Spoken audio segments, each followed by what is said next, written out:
Uma boa noite a todos. Boa noite. Como é bom estar aqui com vocês. Vocês são a verdadeira razão do ministério de um pastor. O pastor é feito para ajudar a igreja nas suas lutas, nas suas dificuldades e de alguma forma ser um instrumento de Deus para a edificação da igreja e para a salvação de pessoas.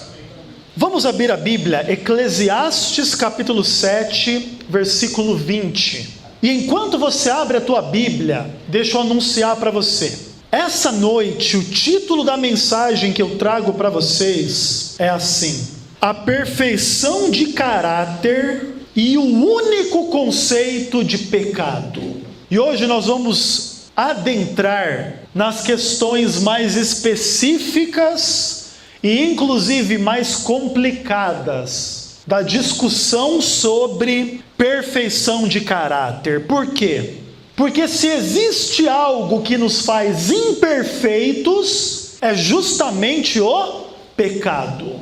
É exatamente esse o centro da nossa imperfeição. Então, quando a gente vai falar de perfeição de caráter e vai falar de pecado, parece que as coisas dão um nó. E esse nó vai ser apertado ao seu máximo grau ao lermos a palavra de Deus no livro de Eclesiastes, capítulo 7, versículo 20. E assim diz a palavra do Senhor: não há homem justo sobre a terra que faça o bem e que não peque. Existe algum ser humano que não peca? Não existe. E essa questão nos lança numa problemática muito grande. Irmãos, quando a gente fala de perfeição de caráter, nós estamos falando de um tema que tem o potencial de nos lançar em discussões muito grandes e muito complicadas.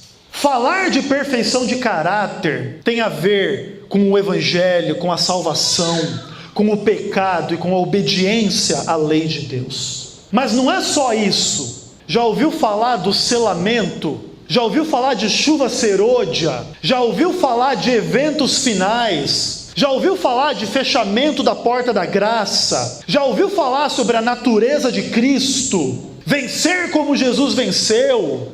E etc.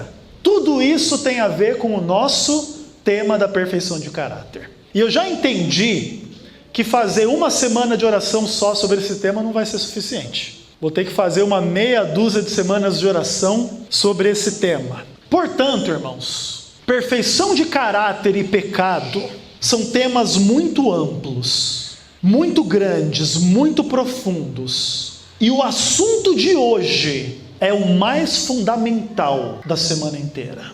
Por quê? Porque o pecado é a razão pela qual nós precisamos do evangelho, nós precisamos da salvação, nós precisamos ser reconduzidos à obediência à lei de Deus.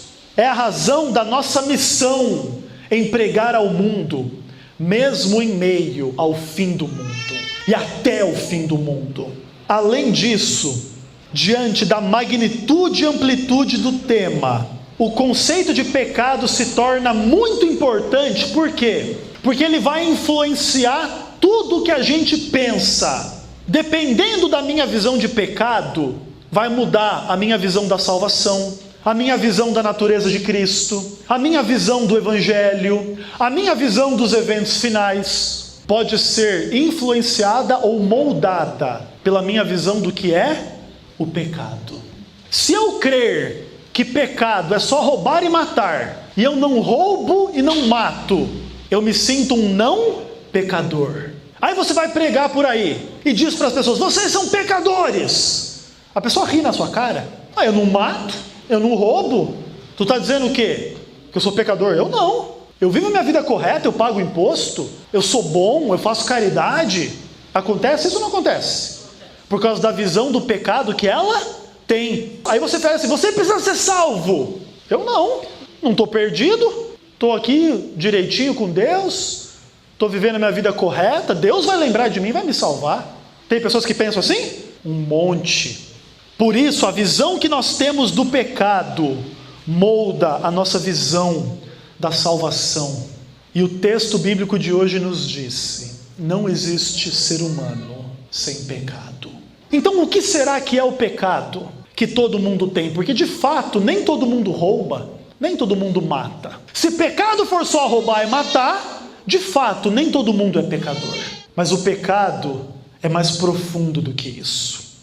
No sermão que eu preguei aqui, no primeiro dia, eu falava da essência do evangelho e da perfeição de caráter. Eu afirmei que o pecado é um conceito plural. Pode significar mais do que uma coisa. E eu vou relembrar para você os vários possíveis significados de pecado. Por um lado, pecado é a transgressão da lei. 1 João 3, verso 4. Por um outro lado, é tudo que não provém da fé. Romanos 14, 23. Então, ora o pecado é definido em função da lei, ora o pecado é definido em função da fé. Matar é pecado? É. Por quê?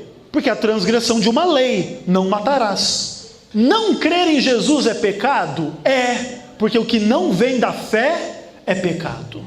As duas coisas, conceitos plurais. Eu falei aqui que o pecado é aquilo que nós sabemos que devemos fazer, mas não fazemos. Tiago 4,17.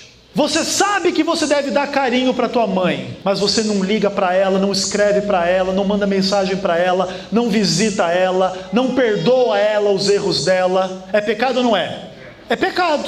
Além de você ter que honrar o pai e a mãe, você sabe que você deve fazer o bem para ela. E se você não faz, nisso peca.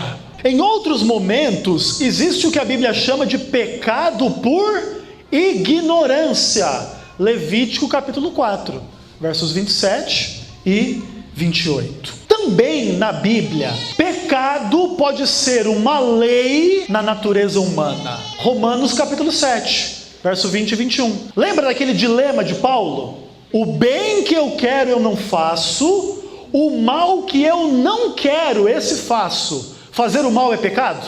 Claro que é pecado. Paulo não queria fazer o pecado, mas mesmo assim acabava fazendo. Percebe que o pecado é uma coisa mais profunda? É o que a Bíblia ensina. Outra coisa, a Bíblia nos diz que o pecado deve ser definido em função da lei. Ele diz, onde não há lei, não há pecado. Romanos 4,15. Mas lá em Romanos 14, verso 14, se diz assim, nada é impuro de si mesmo, salvo para aquele que o considera. Então entenda uma coisa, transgredir a lei é pecado, mas não é só a lei de Deus, é a lei da minha própria consciência. Existe alguma lei na Bíblia que proíbe usar terno preto? Não, não tem nenhuma lei de Deus que proíba. Mas vamos pensar que eu, Ezequiel, olhasse para as pessoas de terno preto e pensasse assim, nossa, parece um funeral, parece uma coisa do diabo, terno preto. Na minha consciência, é errado usar terno preto, traz uma imagem negativa, uma imagem ruim. Então o que eu devo fazer? Eu não devo usar terno preto, por causa da minha própria consciência. Não é porque tem uma lei na Bíblia, é por causa da minha consciência. Está entendendo a questão? E o que eu não posso fazer? Obrigar o outro a pensar como eu, naquilo que a Bíblia não diz. Você que está usando terno preto, vai para o inferno, viu? Isso eu não posso fazer, mas eu posso ter a minha consciência e seguir de acordo com ela. Eu não uso e ponto final. E eu estou dando esse pequeno exemplo, mas poderíamos falar de outros exemplos. Ver televisão é pecado ou não é? Depende. Alguém pode pensar que é pecado. Beleza. Quem pensa assim, que não veja televisão. Agora, não obrigue os outros a não ver televisão. Cada um vai dar contas de si mesmo. Ficou claro isso aqui? Então, pecado é um conceito plural ou não é? Ficou claro isso na Bíblia? É um conceito que pode significar várias coisas diferentes. Ok. A partir daqui, irmãos, eu queria mostrar para você um pouquinho da complicação que é a doutrina do pecado na Bíblia. Abra sua Bíblia em Romanos capítulo 5, versículo 12. E eu já preguei, irmãos, pelo menos 3 semanas de oração só sobre o conceito de pecado. Tá tudo aí na internet. Você vai encontrar aí mais de 20 sermões meus falando só do pecado. Imagine 1 hora cada um, né? Umas 20 horas aí estudando o tema do pecado. Então assim, ó, se vocês estão achando que eu estou demorando aqui, Vocês estão enganados, viu, irmãos? Eu estou tentando ser o mais rápido que eu posso. Mas o tema é importante e sério. Então, se você quiser se aprofundar no estudo do pecado, depois eu te dou aí um DVD com 20 sermões aí e você ouve lá na sua casa, tá bom? Mas o fato é, a gente tem que parar para pensar. E Romanos 5, verso 12, vai nos ajudar a entender, e a Bíblia nos diz assim: portanto, assim como por um só homem entrou o pecado no mundo, e pelo pecado a morte, assim também a morte passou a todos os homens, porque todos pecaram. Esse texto é muito intrigante, muito complicado, e ele mostra duas verdades a respeito do pecado. Percebam, por um lado o pecado é uma herança, e por um outro lado o pecado é uma atitude ou uma escolha. Olha só o começo do verso: por quantos homens entrou o pecado? Por um só. O seu pecado entrou por meio de quem? De Adão. Entrou por causa dele, e chegou até você como uma herança. Você já nasceu com uma herança egoísta, com uma herança maldosa, com a inclinação ao mal, ao pecado, e já sendo pecador. A criança, ela não tem a maldade do adulto, mas ela tem a maldade dela, e tem egoísmo, desde o comecinho da vida, desde o ventre da mãe. Isso é o que a Bíblia ensina. Lembra do Salmo 51? Em pecado me concebeu a minha mãe. Lembra de Isaías 48? Era chamado de transgressor desde o ventre materno. É uma herança que a gente carrega. Aí alguns começam a dizer assim: ah, Ezequiel, eu concordo com você, é tudo culpa da minha mãe, é tudo culpa dos outros, eu não tenho culpa de nada. Cara, mas você é um ladrão, assassino, mentiroso, bate na mulher. Não, mas a culpa é da minha mãe que me criou errado. Não tem gente assim? Quer botar a culpa nos outros? Não, pecado é uma herança, eu não tenho nada a ver com isso. Não, a Bíblia diz: por um só homem entrou o pecado, então é uma herança. Mas a Bíblia também diz que a morte passou a todos. Por quê? Porque todos pecaram. Não é a sua mãe que pecou, você pecou. Não é ficar jogando a culpa nos outros, é você entender que você também é um pecador. Então perceba, é um conceito plural. Às vezes é uma herança, às vezes é uma escolha, uma atitude que eu faço sendo eu mesmo pecador. Portanto, irmãos, para ser pecador, basta ser gerado ou nascido na família de Adão. A única exceção é quem? Jesus, que nasceu na família de Adão, mas não foi pecador. Exceção maravilhosa, não é? E agora você começa a entender quem é Jesus. O seu amor, o seu poder, a sua palavra, a sua graça tem poder de fazer o que ninguém tem poder para fazer. Esse é Jesus Cristo. E Jesus não teve essa herança de pecado. Nós vamos falar mais sobre isso amanhã. Mas o pecado não é só uma herança, também é uma escolha.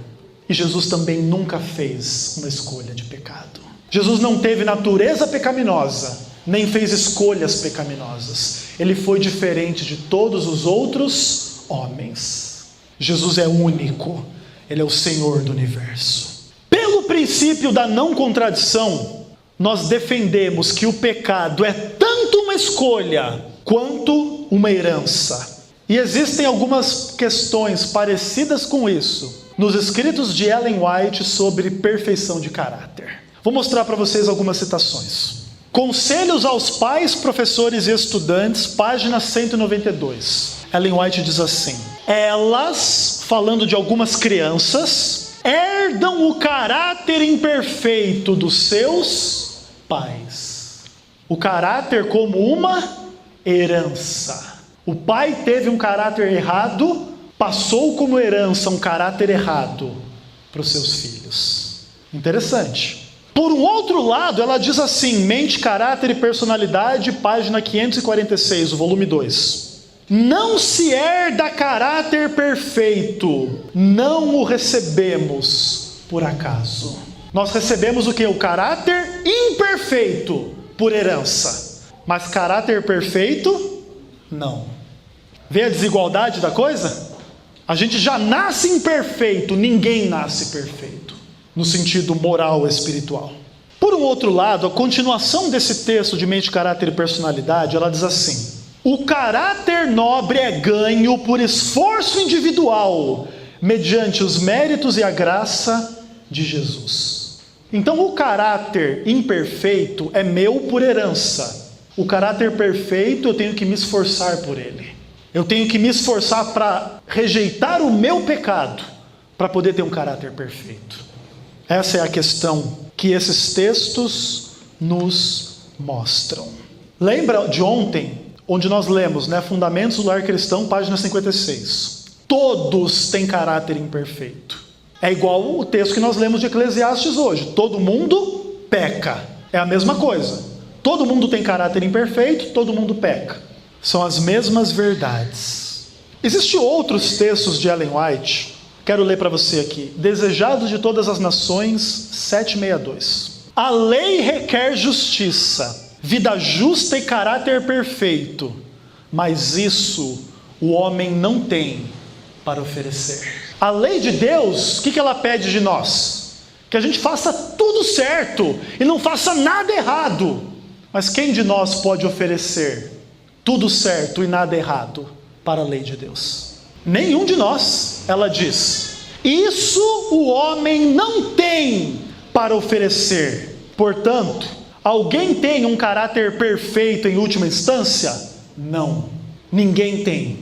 Portanto, quando a Bíblia nos exorta a sermos perfeitos, quando Ellen White fala que nós podemos alcançar perfeição de caráter, qual é a conclusão? Essa é uma perfeição relativa, não absoluta. Aí você lembra da mensagem de ontem. Perfeição pode significar várias coisas diferentes. Perfeito pode significar útil. Todos nós podemos ter um caráter útil nas mãos de Deus. Agora, viver sem pecado absolutamente, nenhum de nós consegue. Percebe a diferença de uma coisa e outra? Todos nós podemos ser bons e crescer à imagem e semelhança de Jesus e sermos parecidos com Ele, mas nós não somos idênticos a Jesus. Entende a diferença de uma coisa e outra?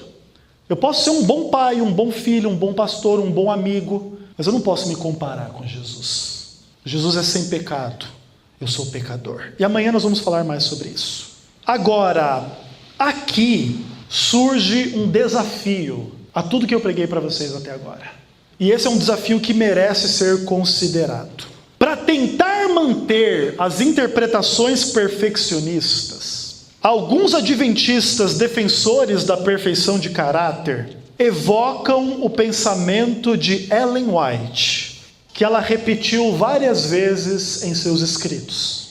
E Ellen White escreve assim: nossa única definição de pecado dada nas Escrituras é transgressão da lei. Nossa Alta Vocação, página 139. Ellen White repetiu esse pensamento em muitos textos. Olha o que ela está dizendo. O único conceito de pecado dado na Bíblia é transgressão da lei. E aí os perfeccionistas, eles fazem o seguinte: eles ignoram a pluralidade bíblica do conceito de pecado em nome de Ellen White. E o único conceito de pecado, que é a transgressão da lei. É isso que alguns adventistas fazem. Eles trocam a Bíblia, deixam a Bíblia de lado e agora diz assim: Ellen White falou, o único conceito de pecado é transgressão da lei. E qual que é a conclusão que eles querem chegar? Se eu não tenho outro Deus, se eu não adoro imagem, se eu não falo o nome de Deus em vão, se eu não trabalho no sábado, se eu honro meu pai e minha mãe, eu não mato, não adultero, não roubo, não minto e não vivo em cobiça, qual que é o resultado disso? Eu não peco. Está entendendo qual que é o argumento deles? Se eu faço tudo certinho e não faço nada errado, eu não peco, porque o único conceito é transgressão da lei. Não tem pecado da natureza humana, não tem pecado por ignorância, não tem pecado que é a falta de fé, não tem o pecado que é eu saber o que devo fazer e não fazer. Eles ignoram tudo isso em nome de Ellen White. Agora, nós temos problemas com quem age dessa maneira. Por várias razões eu vou explicar para você. Primeiro de tudo, negar os vários conceitos de pecado é negar a própria palavra de Deus. Além do conceito de transgressão da lei, a Bíblia diz: tudo que não provém da fé é pecado. Romanos 14, 23. É um conceito diferente de transgressão da lei. Outra coisa, Jesus falou: quando o Espírito vier, Ele vai convencer o mundo do pecado, da justiça e do juízo. E aí Ele vai dizer: do pecado por quê? Porque não crê em mim. João 16, versos 8 e 9. Então pecado é não crer em Cristo. Qual dos mandamentos diz: crerás em Cristo? Nenhum. Então existem pecados que não são transgressão da lei. Mas espera aí, Ezequiel, você está dizendo que Ellen White mentiu? Você está dizendo que Ellen White falou uma besteira? Porque ela diz que o único conceito de pecado é transgressão da lei? Para isso, irmãos, nós teremos que lembrar do exemplo que eu dei para vocês no primeiro sermão. Eu falei do único filho de Abraão. Como que era o nome dele? Isaac. A Bíblia diz que ele era o único filho. Mas Abraão tinha outro filho ou não tinha? Como que era o nome dele? Ismael. Mas a Bíblia não diz que era único? Mas não tem mais de um? Lembra que nós aplicamos o princípio da não contradição. E como é que resolvia então? Ismael é filho de Abraão, mas Isaac é o único filho da promessa. Existe um contexto que torna Isaac único. Ou seja, nesse caso, único não é matemática, é um. Único quer dizer especial, mesmo existindo outros. Será que nós podemos aplicar essa mesma lógica para o texto de Ellen White? O único conceito de pecado? Qual era o contexto no qual Ellen White escreveu? Século XIX nos Estados Unidos. E o que eram os Estados Unidos do século XIX? Um país cristão, um país protestante, que dizia crer na Bíblia, mas os Estados Unidos não guardam o dia de sábado. E Ellen White diz assim: vocês estão rejeitando a lei de Deus. O único conceito de pecado é a transgressão da lei, ou seja, é um conceito especial que está sendo esquecido. Pergunta hoje em dia para um evangélico, para um católico, o que é pecado? Ele vai dizer que pecado é coisa errada, mas não vai dizer que pecado é transgredir a lei de Deus. E por quê? Porque eles não são ensinados nessa verdade.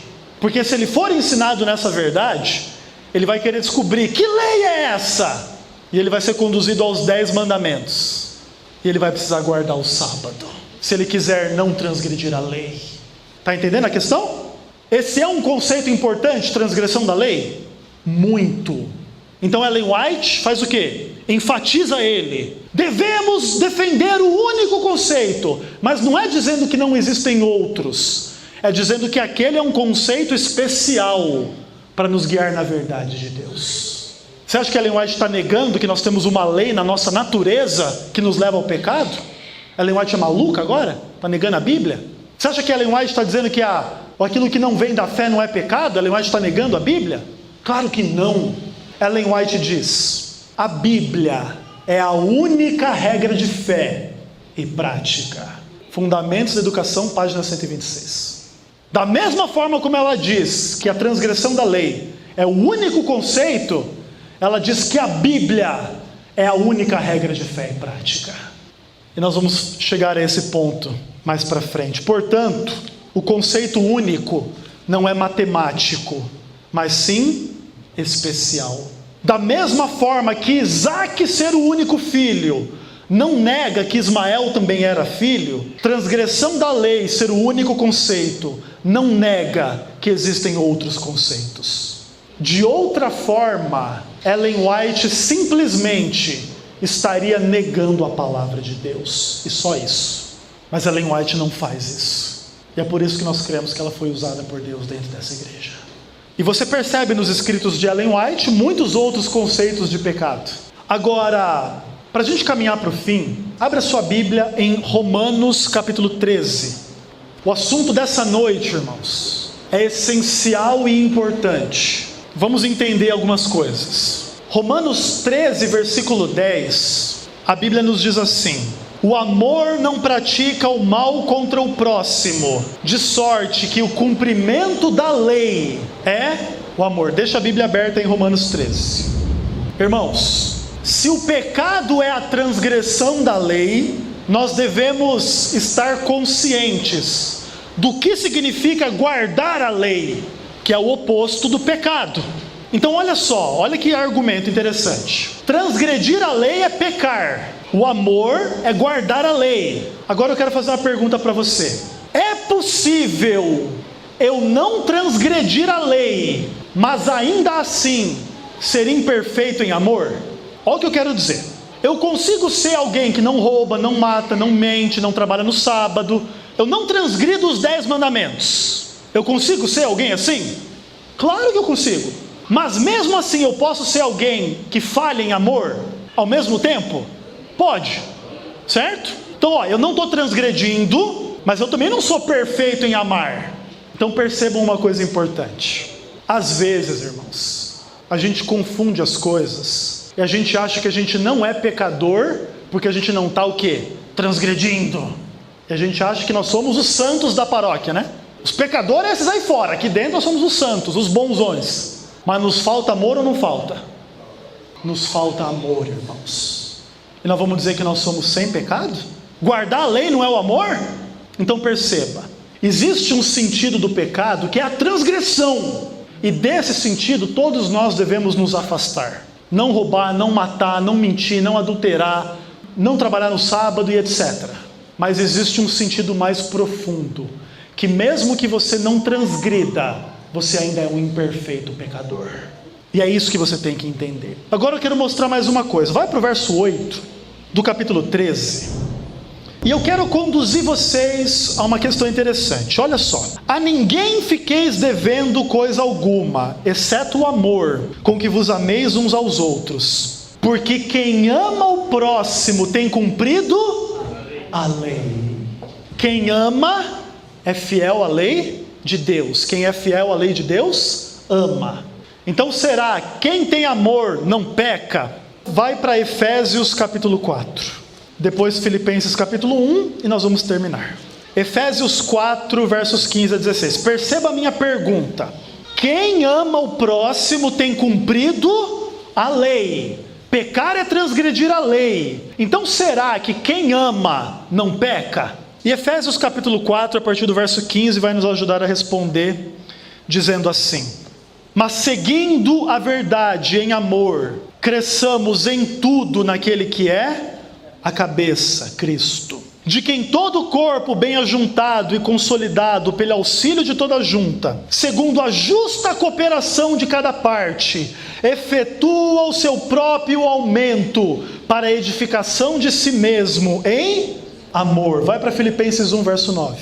Uma página adiante, é o próximo livro. E Paulo diz assim: e também faço essa oração, que o vosso amor aumente mais e mais, em pleno conhecimento e toda percepção. Então entendam uma coisa: quem ama guarda a lei, mas ainda precisa crescer e aumentar. Então nós temos vitória contra o pecado? Sim, mas essa vitória não é absoluta. Nós não deixamos de ser pecadores. Por quê? Porque por melhor que nós sejamos, a gente ainda precisa melhorar em amor. Faz sentido o argumento? Tranquilo? Dá para entender? Então mesmo que eu não viva em transgressão, eu ainda sou pecador, eu ainda peco. É o que o texto de Eclesiastes diz: não há homem que não peque. Existe homem que guarda o sábado? Existe. Que não mata, que não rouba, que não mente, que não cobiça? Beleza. Mas não existe homem que não tenha algum defeito no amor. O amor é paciente. A gente perde a paciência de vez em quando. E perde com quem? Com filho, com mulher, com marido. Se a gente perde a paciência com os mais íntimos, imagina com os outros. Se nós temos dificuldade de amar com amor perfeito, o marido ou a esposa, imagine amar esse povo louco desse mundo. E nós vamos dizer que nós somos os não pecadores? Vamos nos humilhar diante de Deus e vamos dizer: Senhor, obrigado, o Senhor já tirou muitos pecados da minha vida, mas eu ainda sou um pecador e eu preciso de Ti, Senhor Jesus. Entende a questão? Vamos terminar. Ezequiel, o que você está falando é bonito, mas você está enganando a igreja, pastor. Na eternidade nós não vamos crescer em amor? Sim, na eternidade não vai ter pecado. Então crescer em amor não quer dizer que é sinônimo de ter pecado. Aí o Ezequiel se coloca numa situação difícil. Irmãos, deixa eu te dizer, de fato, vai chegar um dia em que o pecado não vai mais existir.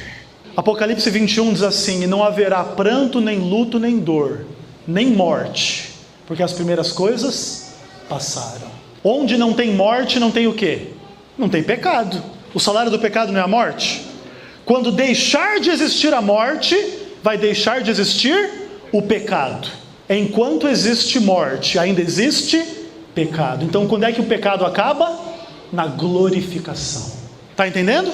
Aí Deus retira o pecado para sempre. Até lá nós vamos lutar com a nossa natureza, nós vamos ser imperfeitos no amor. Mas o que nós devemos evitar? Viver em transgressão da lei de Deus. Isso nós devemos evitar. Não viver em transgressão, rebelde, deliberada, consciente, saber o errado e fazer o errado. Isso nós devemos evitar. Mas sermos imperfeitos em amor, nós continuaremos a ser. Por isso nós permanecemos pecadores. Mas nós somos pecadores que têm fé em Jesus. E para quem tem fé em Jesus existe salvação. Todo aquele que invocar o nome do Senhor será salvo. A nossa salvação não é porque nós vamos adquirir um caráter sem pecado e perfeito, vamos nos tornar iguais a Jesus. Isso é mentira. A nossa salvação é pela fé, é pela graça, e nunca será por nós mesmos. Tanto é verdade que Ellen White, ela chega a usar uma expressão que é deficiências inevitáveis. Mensagens Escolhidas, volume 3, página 196. Deficiência que eu não sou capaz de evitar. Eu gostaria de não pecar nunca, em nada? Sim. Paulo também não gostaria? Também. Mas eu consigo ser totalmente perfeito? Não. Mas então, Ezequiel, o que é a perfeição de caráter? Irmãos, a perfeição de caráter é a perfeição de quem é sincero diante de Deus sobre os seus pecados. Se confessamos os nossos pecados, Ele é fiel e justo para nos perdoar e purificar. Quando eu confesso o meu pecado, eu estou purificado do pecado. Amém. Quando eu assumo que eu sou pecador, eu estou perfeito diante de Deus. Isso faz parte da perfeição de caráter. Perfeição de caráter tem que ter o quê? Honestidade, não tem que ter? Se eu sou um pecador, eu não tenho que ser honesto com meus pecados? Faz parte da perfeição de caráter, ser honesto? Faz. E é isso que os perfeccionistas não ensinam para nós. Os perfeccionistas ensinam a gente a colocar um fardo, não podemos fazer nada errado, temos que fazer tudo certo. Tá, mas quem que consegue fazer tudo certo e não fazer nada errado? Eles é que não conseguem. Mas amarram um fardo em cima de quem? De você e de mim. São iguais os fariseus. Amarram um fardo em cima dos outros que eles não querem carregar nem com um dedo. Esse é o perigo do perfeccionismo. Caráter perfeito passa por sinceridade perfeita. Portanto, quando os defensores da perfeição de caráter se apegam à única definição de pecado de Ellen White, mas ignoram que a Bíblia é a única regra de fé e prática, eles demonstram que eles não têm um caráter perfeito, porque eles só se apegam àquilo que lhes interessa. Ellen White diz que a única definição é transgressão da lei. Tá, mas Ellen White também diz que a única regra de fé é a Bíblia. E por que você não obedece o que ela diz? E muitas vezes esse pessoal se apega muito mais a Ellen White do que a Bíblia, é verdade ou não é? Tá pensando que a gente é tonto, irmãos? Outra coisa. Quando os perfeccionistas ignoram e escondem os textos de Ellen White, que vão contra a ideia deles, quando eles atacam a igreja por ela não se curvar aos erros que eles mesmos se curvam, eles comprovam que a perfeição de caráter que eles pregam é só uma teoria, é só uma doutrina e não é uma realidade na vida deles. Porque na teoria eles pregam a perfeição de caráter para fazer briga contra a igreja, para desviar dízimo da igreja, para falar mal da administração, para falar mal de pastor, para falar mal de quem não é vegetariano. Que perfeição de caráter linda vocês têm. Pega só o que me interessa e bate na igreja. E quando vai para uma discussão séria, sai correndo, porque não tem fundamento na palavra de Deus. E nem mesmo no espírito de profecia, porque só pegam o que lhes interessa. Irmãos, nós somos pecadores. E como pecadores, nós precisamos de Jesus. Para que Ele impute o caráter dele a nós. Para que Ele não nos veja nos nossos defeitos, mas nos veja na nossa fé. E se Jesus ver fé em nós, Ele não olha para o defeito. Ele olha para o que Ele fez na cruz. Seus filhos têm defeitos? Tem. Mas pelo amor que vocês têm por eles, você nem olha para o defeito. E Deus é assim também. Deus nem olha para os nossos defeitos de caráter, se nós estamos em Jesus. Nós vamos falar sobre isso o resto da semana ainda. Tem muitos textos e muitas coisas. Esse tema é muito sério, irmãos. Muito mais sério do que a gente imagina.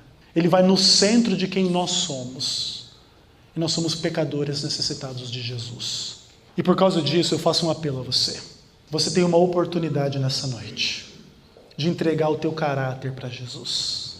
De dizer para Ele dos seus defeitos, dos seus pecados, dos seus problemas, para que Ele transforme, perdoe e salve a tua vida. Mas não só você. Ore pela sua família, ore pelos seus amigos, ore pelas pessoas que você ama. E saia daqui renovado pela graça de Jesus. E assim que Ele possa transformar a nossa vida, hoje e para sempre. Vamos orar. Deus maravilhoso, eterno e querido, muito obrigado, Pai, pela mensagem da Tua palavra nesta noite, Senhor. Obrigado porque o Senhor nos revelou coisas profundas, importantes e complicadas sobre quem nós somos. E nós somos pecadores, Pai. Temos os nossos defeitos e erros, mas todos nós, Pai, clamamos a Ti o perdão e a transformação do nosso caráter nesta noite, Pai. Leva-nos aos nossos lares em segurança, dá-nos a Tua paz e graça, salva a nós e a nossa família e toda a Tua igreja. Abençoa esta igreja do Boqueirão, Pai, que essa igreja cresça em conhecimento e graça e como um centro de salvação de almas, Pai. Dá-nos uma boa noite, tudo entregamos nas Tuas mãos, em nome de Jesus nós oramos. Amém.